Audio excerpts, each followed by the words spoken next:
My parents secretly forged my signature to secure a $200,000 loan for my sister's wedding. When I showed up, I realized they had given me the wrong address. I called my sister, and she laughed, saying the ceremony was over and that cheap people like me weren't allowed. So, I planned a shocking surprise upon her return. At 32 years old, a few months back, I got a call from the bank about a $200,000 loan application. The strange thing was, I hadn't applied for any loan and knew nothing about it. Later, I found out my parents had taken out the loan in my name to pay for my sister Melissa's dream wedding. Melissa, now 27, has always been spoiled, and I was never close to her. While my parents share some blame, Melissa is old enough to have thought about her choices. Even at family events we hardly interact. What shocked me most was learning that my parents, who I hadn't spoken to much in years, had taken such a big loan without telling me, and even made me the co-signer. Melissa has been with her fiancé Kevin for about a year, and they got engaged a few months ago. The loan was for their wedding, but I wasn't even invited. Honestly, I expected not to be invited, so it didn't bother me much. My parents never mentioned anything about the wedding, so I didn't think it was an issue. After the bank call, I immediately called my parents. At first, I thought there had to be a mistake, but they quickly admitted it. They even defended Melissa, saying it was natural for me, as her sister, to help with her wedding, even if it meant using my name for the loan. Apparently, Melissa had told my parents she needed money for the wedding, and they couldn't say no. What's surprising is that both Melissa and Kevin have jobs and should be able to afford their own wedding. Still, they claimed they couldn't handle the costs themselves. My parents said Melissa wanted an extravagant wedding, which pushed the expenses too high. They even asked Kevin's parents for help, but they refused and set clear limits. So why couldn't my parents do the same? I refused to agree to the loan, but my parents went as far as forging my signature. They thought asking me for permission would be too much trouble, so they didn't even bother to inform me. When I found out, I couldn't hold back my anger, but by then, the loan was already approved, and it was too late to stop it. Determined to fix the situation, I decided to take my parents to court. My father kept insisting, "It's only natural for you to help your sister. We're family." He tried to guilt me, saying, "Filing a lawsuit will only hurt the family," using my sister as an excuse. After hanging up in frustration, it became clear that my father cared more about Melissa's wedding than the fact that they had committed fraud. That was when I made up my mind. I informed my parents I was taking legal action and prepared to cut ties with them. I called the bank to request copies of the documents related to the loan, and began planning my legal steps carefully to minimize any unnecessary fallout. I also consulted a lawyer to fully understand the situation and ensure I was ready for what lay ahead. While reviewing a loan contract, I felt overwhelmed. What stood out to me was the condition that the loan had to be repaid within 3 years, a massive responsibility I never agreed to take on. My parents knew I was planning to start my own business soon. I had spent months securing funding and finding investors, and they were aware I intended to quit my job, which meant I wouldn't have a steady income for a while. Despite this, they had shown no concern for my plans. They had dragged me into a situation where even one missed payment could force me to repay the entire $200,000 loan. Feeling betrayed, I decided to take things a step further. I logged onto Facebook and searched for Melissa's fiancé Kevin. In that moment, something inside me shifted. If my family had put me in this mess, I felt it was only fair for everyone to know the truth. I wrote a detailed message explaining how my parents had taken out a loan in my name, forged my signature, and handled all the paperwork without my consent. I advised Kevin to break off the engagement and think carefully about marrying into a family that could commit such actions. I didn't stop there. I sent the same message to Melissa's friends, relatives, and even my parents. I felt they all deserved to know what had happened. But deep down, I couldn't help but wonder if I had gone too far. I wanted to find out if my sister knew about the loan. She was always close to our parents, so it was hard to believe they'd do something like this without her knowing. When I started asking questions, my parents were furious. They begged me to take back what I had said and repeatedly contacted my sister. It turned out she had no idea about the loan or that I was made the co-signer. When she found out, she was upset about being lied to and angry that she would now have to cover the wedding costs herself. She was furious with our parents. As expected, my mother became emotional, blaming me for ruining everything and saying I had no right to get involved. My parents were angry that I told Kevin and his family the truth, but I ignored them. Looking back, I wondered if it was really necessary to support my sister so much. My parents had planned to deceive me just to give her the money. Then, I heard from my sister. She told me, "I didn't know about the loan, but you should have talked to the family before telling Kevin and his family." She accused me of ruining her wedding and her relationship. She wasn't entirely wrong. I should have talked to the family first. But did she truly know nothing about it? I started to feel uneasy. Had I gone too far by exposing the truth? Did I make the right choice? Dragging Kevin's family into this created a lot of chaos. Still, I stayed firm in my decision to take legal action. The bank responded, saying they would investigate the fraudulent loan application. Since the loan wasn't fully processed, I wouldn't be held responsible for any payments. That was a relief. A few days later, I managed to find contact information for Kevin and his family. Meanwhile, my phone wouldn't stop ringing. Calls and messages from my parents, relatives, and friends poured in. My sister also messaged me angrily, saying, "You've made a private family matter public. You went too far." She later called and said Kevin and his family were reconsidering the wedding because of what I had told them. I felt completely confused. She accused me of ruining her life, saying I had destroyed her future. She insisted she didn't know anything about the loan, or that my parents had made me the co-signer. Hearing my sister blame me left me stunned. She told me that if I had a problem, I should have spoken directly to our parents instead of cutting ties. When I emailed Kevin and his family, I admit I was very angry. But at the time, I didn't think I was wrong. I asked my sister, "You knew about all this, didn't you?" But she kept saying, "It's none of my business." I reminded her how our parents had always prioritized her over me, always saying yes to her, and now they had committed fraud in my name just to fulfill her wishes. She refused to accept this easily, and since she didn't seem to be lying, I started to wonder if I had been wrong to think she was involved. I wasn't sure if I could trust her, but I wasn't ready to let it go so quickly. The next morning, my mother called me. She was crying and begging me to reconsider. She told me that Kevin had broken off his engagement with my sister. I was shocked. My sister hadn't mentioned anything about it when I spoke to her the night before. She only said the situation was hard, without saying anything about the engagement ending. Hearing this left me speechless. My mother told me how devastated my sister was and how much she blamed me. It seemed my suggestion for Kevin to rethink the engagement made him realize how serious the situation was. My mother went on, accusing me of ruining my sister's life, tearing our family apart, and causing everyone so much pain. I listened quietly, feeling both guilty and oddly certain that I had done the right thing. Deep down, I couldn't deny a small sense of satisfaction in seeing my parents face the consequences of their actions. But I also felt sorry that my sister's wedding plans had fallen apart.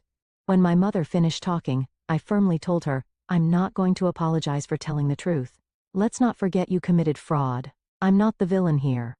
I criticized my parents for signing those documents without my consent.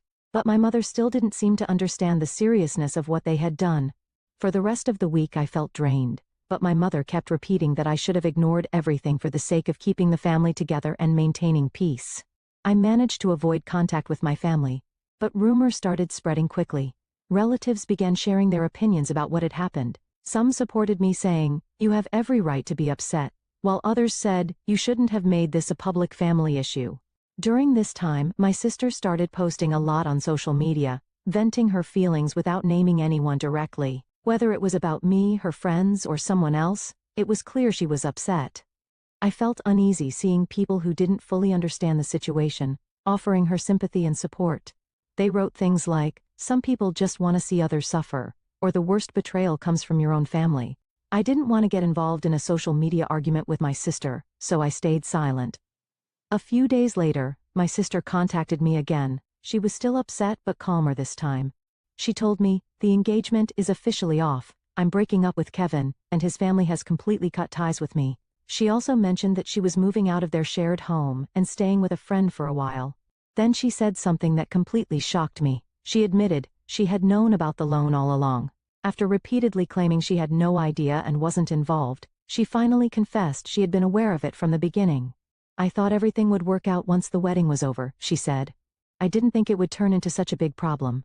She added that she hadn't expected the bank to contact me directly. When I asked her, "Why didn't you tell me sooner?" she replied, "I was too scared." She admitted they had planned to keep it all a secret from me because they were afraid I would ruin the wedding if I found out. But once Kevin broke off the engagement, she no longer felt the need to hide it. I couldn't believe what I was hearing. For the past week, I had been overwhelmed with guilt, feeling sorry for her situation. But now I realized she had been part of the plan from the start. She seemed upset not because her relationship ended, but because her plan to use the loan had failed. In her anger, she called me a terrible person and immature. I calmly responded, I don't owe you anything, and I don't need to return any favors. At that moment, I knew I was done with her excuses. I realized how broken our family relationships had become, and I knew there was no fixing them. After talking with my sister, I felt a strange sense of relief, like a weight had been lifted. My family had never truly cared about me, and I no longer felt the need to worry about people who were indifferent to me. But that conversation didn't change the mess left behind. Even though I hadn't spoken to my parents in a while, they kept trying to contact me over the next few weeks. Our relationship only got worse. Relatives called me constantly trying to convince me to drop the lawsuit. They'd say things like, "Aren't they your parents? And isn't there another way to handle this?" They seemed to overlook the fact that my parents had committed fraud and believed legal action was too harsh. I ignored their pleas and stayed focused on gathering evidence with my lawyer. The more I uncovered about what my parents had done, the angrier I became. Not only had they forged my signature, but they had also falsified financial records and lied about their income to secure the loan. Fortunately, the bank supported my side and decided I wasn't responsible for the loan. However, my parents found themselves in serious legal trouble, which made the family conflict even worse. Meanwhile, my sister moved in with friends, leaving her apartment to start over. She blamed me for her breakup with Kevin and was also angry at our parents for putting her in this situation. One day, I received an email from my Aunt Anna. She had stayed neutral through everything and hadn't gotten involved in the drama. Anna invited me for coffee, and since she wasn't the type to cause trouble, I decided to accept. When we met, she asked how I was doing.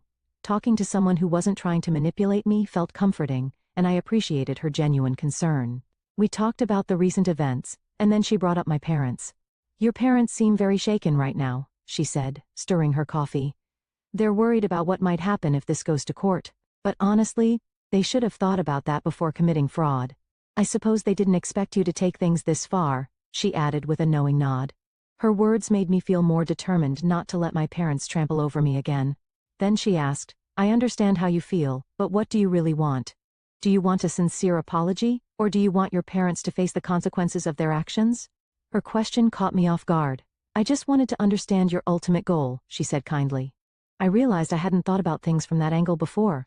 Part of me just wanted to be free of this mess, while another part felt my parents needed to face the consequences of their actions. "Maybe I just want them to understand they can't treat me this way anymore," I said slowly. I wanted it to be over, but I didn't know how to get there. My parents had always favored my sister no matter what, and this time, they had gone too far. I couldn't just ignore it. Anna nodded slightly. "I completely understand how you feel," she said, "but that's not how your parents see it. To them, they see you as the one causing all the problems." Her words stung, but I appreciated her honesty. Deep down, I already knew this was how my parents thought. As Anna said, they would never admit their mistakes. She hugged me and encouraged me. "Stay strong," she said. "You're not wrong in how you feel. Even if your parents can't admit their faults, what you're doing shows more integrity than anything they've done to you." After our talk, I spent a lot of time thinking about what I truly wanted. While I knew my decision might put more strain on the family, I started to wonder if taking this to court was the right path, or if there might be another way to resolve it. A few days later, my lawyer called with news. My parents' attorney had proposed an out-of-court settlement. Hearing this made me anxious. My parents were willing to pay a significant amount of compensation if I agreed to drop the lawsuit. I wanted to move forward, but I wasn't sure if I should forgive them so easily. The settlement offer was more than enough to avoid a lengthy legal battle while still holding them accountable financially. With my lawyer, I carefully reviewed the details. The money would ease my financial worries and give me the freedom to focus on my business, freeing me from the stress that had weighed me down for so long. But even as I considered accepting the offer, a part of me worried it might make my parents think I had forgiven them. Still, this settlement felt like a small victory. In the end, it gave me a chance to move on and focus on my future. I decided to accept the offer, agreeing to drop the lawsuit in exchange for my parents paying the compensation. While this resolved my immediate issues, my parents still faced fraud charges from the bank. It wasn't the perfect outcome, but once the paperwork was completed and everything was finalized, I felt a sense of relief. With the lawsuit behind me, I no longer had to worry about the mess. However, this decision changed my relationship with my family forever. The tradition of spending holidays together was gone, and after this, there would be no more family gatherings. I thought I'd feel at peace, but instead, it felt like we had become strangers, tied only by blood and a shared past. The settlement gave me the freedom to focus on starting my new business, which was a positive step forward. Yet it was hard to fully let go. Even weeks later, the events replayed in my mind, and I had to accept that my relationship with my family would never be the same. Though they were still alive, it felt as if I had lost them forever. I didn't want to reach out, and I knew they wouldn't either. One evening, while I was working late in my new office, I received an email from my Aunt Anna. She simply asked, "How have you been?" It surprised me since we hadn't spoken since our last meeting weeks ago. In her email she wrote, "I know this has been hard, but don't carry it all on your own." Her words touched me more than I expected. Somehow she seemed to understand that I was struggling. I realized how isolated I had become, losing friends and distancing myself from my family. Her message meant more to me than I could explain. I didn't know how to fix my relationship with my family, but I decided I didn't have to carry the burden alone. A few days later, we met again at the same cafe. When I felt more at ease, Anna looked at me kindly and said, "Family isn't always about blood ties." Her words stayed with me as I thought about the settlement. Even though the money allowed me to move forward, I still felt conflicted about accepting it. I hadn't fully let go of my anger toward my parents. "Family is something you choose," she continued. "It's okay to find others who'll support you. You don't have to hold on to the past, even if your sister or parents aren't in your life anymore." Her words resonated deeply. Letting go of family, even after all the hurt, felt like erasing years of trying to gain their approval, something that had shaped much of who I was. That day, I realized it was okay to move forward without holding on to the past, and that I could create a new kind of family for myself. I thought moving on was impossible, but as Anna said, I didn't have to stay stuck in the past. With her support, I was able to start a new life without depending on the people who had hurt me. It wasn't easy, but it wasn't impossible either. Several weeks passed, and I used the settlement money to establish my own company. I hired employees and started taking on challenges that were meaningful and manageable. Slowly, my days became fulfilling. Work had become my new passion, and for the first time in a long while, I felt hopeful about the future. One evening, as I was heading home from work, I got a call from an unknown number. Something about it made me uneasy, like the past wasn't ready to let go of me just yet. I answered the call, and it was my sister. "I want to talk to you one more time," she said. Her voice was calm, which surprised me. I hadn't spoken to her since her engagement was called off, so hearing from her again left me unsettled. She continued, "I just found out that our parents are selling the house. I thought you should know." Her tone sounded heavy. "You probably don't want to hear this from me, but our parents are in debt. They've run out of money." Her words left me speechless. I didn't know how to respond. "They lost everything because of what happened with you," she said, then added quietly, "But I've realized this is the result of their own actions. I feel a little guilty, but our parents brought this on themselves with their fraud." She paused before saying, "I don't feel responsible for their financial mess, but I don't know what to do either." I couldn't figure out what my sister wanted from me. She'd been staying with a friend, but it seemed that situation had gone sour too. Was she looking for sympathy, or was she asking for help? Finally, I replied, keeping my tone calm. "I know this is a tough situation. I don't think there's much I can do though. Our parents made their choices, and those choices led to this." "What did our parents want?" she asked immediately. I wasn't trying to start an argument, but her question caught me off guard. For the first time, I noticed a sensitivity in her voice, a sign she was trying to understand the consequences of their actions. I still wasn't sure what she expected, but I knew where I stood and where I needed to go from here. I had rarely seen my sister so unsettled. The sister who had always been spoiled and raised to feel entitled now sounded anxious and unsure. "You need to figure this out for yourself," I said gently. "Try to handle it with as much kindness as you can." For years I tried to talk with our parents, but I eventually realized I had to follow my own path. "Maybe it's time for you to find your own path too." There was a long silence on the other end of the line before she finally replied, "Yes, maybe it is." After that, we said little else and ended the call. I wasn't entirely sure how I felt in that moment. A few weeks later, I heard that our parents had sold the house and were planning to move into a smaller one. Even then, I knew I couldn't fix their financial problems or solve my sister's struggles. I didn't reach out to my parents. For so long I had craved their approval, but I realized it was time to let that desire go. For the first time I was building something entirely for myself. With the settlement money, I had established my own company and started a new chapter. It hadn't been an easy journey, but I finally felt free from my parents' expectations and control. I was no longer someone overlooked. I was someone who mattered, someone who could shape their own future. And now I was ready to walk forward and live my life to the fullest.